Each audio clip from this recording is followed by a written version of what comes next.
Oh, the joys of cooking games. I honestly couldn't tell you why I find such entertainment in a good co-op or versus cooking title.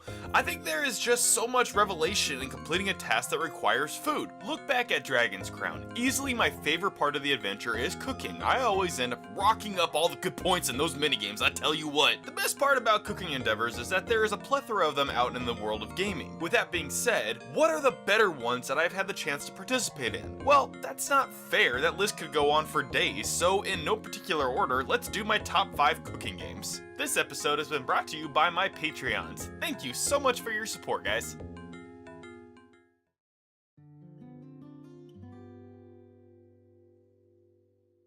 Overcooked is goofy and exciting, as well as challenging for all the best reasons. I love the character designs. They are just so, I would say there's a particular Wallace and Gromit charm to them, to be honest. The best part about Overcooked is the variety of modes. Not only do you have one-on-one battle or a 4-player battle arena, it is entirely local multiplayer. I know, it's sad that having local multiplayer has to be recognized as admirable in a world of online being the only option, but there it is.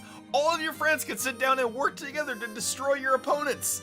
The levels themselves get really creative and challenging. I know I've said the challenging word several times, but that's just the theme of this game. The world could suddenly have an earthquake and separate you from necessary items to successfully complete your tasks. So it's a good thing that when you're soloing, Overcooked lets you switch between 2 characters to conquer said challenges. A lot of levels require patience and perfect timing to get your food to where it needs to be to cook them. Yes, you can fall off and die, which isn't such a bad consequence since you respawn relatively quickly. Obviously you lose time, but the worst is when you have food and lose it because you didn't step onto the platform at the correct time. Really, the only downside is how short it is. I achieved, or at least completed, within an easy day of playing, ranking all stars on every level. The downside? You don't get anything exciting from doing it, so it's just kind of a fun game with a really short ending. I haven't played this since it first came out, so there may be some new features and new additions.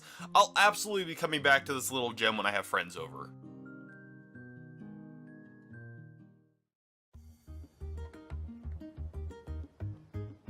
Cooking Fever. Could be the best cooking experience on mobile apps. How do I know this? Have I done all the proper research? No!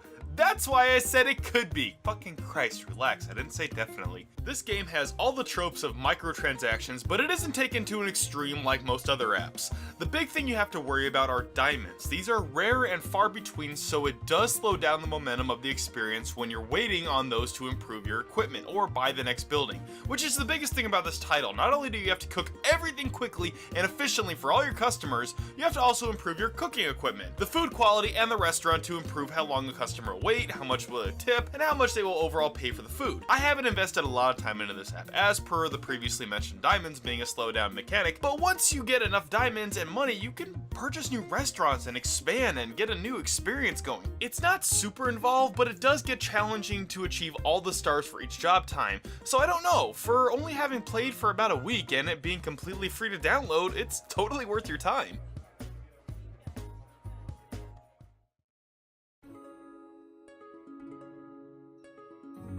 I know this could be considered cheating since it's not a game that revolves entirely around cooking, but god damn it, I love this minigame way too much. Yes, I'm talking about Dragon's Crown's cooking minigame.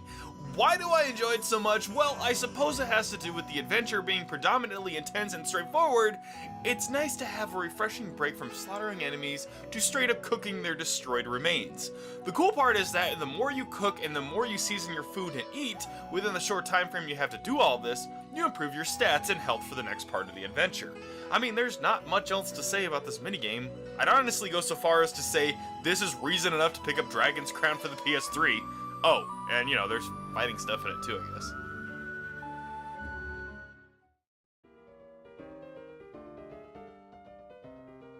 Here's an easy one. Cooking Mama is the pinnacle of cooking experiences. They've branched out and made other games from the origins on the DS to a Wii title. Mama has roamed off onto Babysitting Mama, Crafting Mama, Gardening Mama, Camping Mama Outdoor Adventures, and Gardening Mama 2 Forest Friends. Holy shit. Anyways, I've played the DS portion and it's a lot of fun. It mainly focuses on the preparations and executions of dishes to see if they come out well. They are of course ranked on if you burnt or ruined anything and how well you played out each preparation minigame. I haven't yet played the other releases. was. I'm convinced Cook Off on the Wii would be a blast with friends, so I'll have to come back to it. But goddamn, Cooking Mama is one hell of a fun experience on the DS, and I'm not a super huge fan of games on the go or handhelds. I honestly prefer sitting at home playing on the big screen, but you know what? Cooking Mama, you did it right.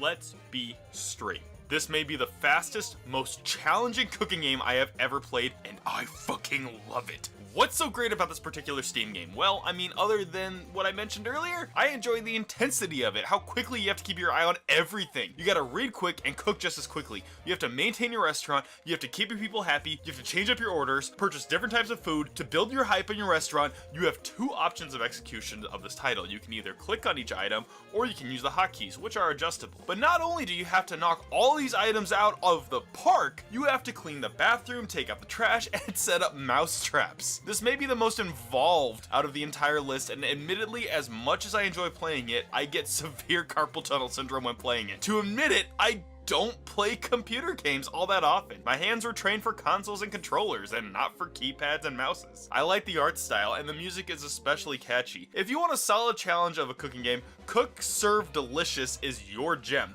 Plus, it looks like a sequel is on its way, so that's cool.